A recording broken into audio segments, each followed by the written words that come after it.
tayo. Ano man isulat mo sa prayer request, answered prayer ka lang eh.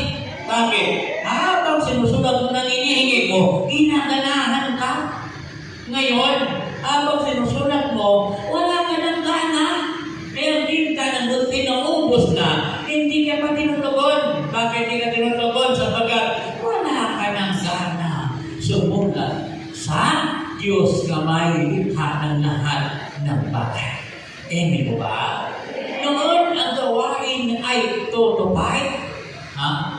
Galino ninyo gawain, di ba? Alaunang pala, ganito ka na. Anong dumarating ka na? Kalahating ng gawain. Pagdating mo rito, kalahating ng gawain, natutulog ka pa. Noon, mainit na mainit ka. 5 taon, 10 taon na mainit ka.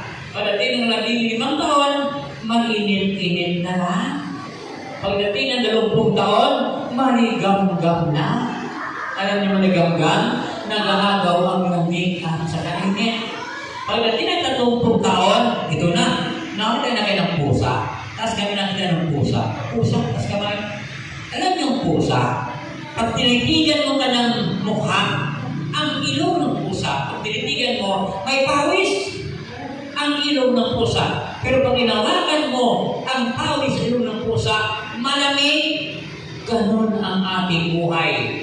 Tingin mo sa kasama mo, mainit na mainit pa. Pero totoo yan, nag-init-initan na lang mga minamahal.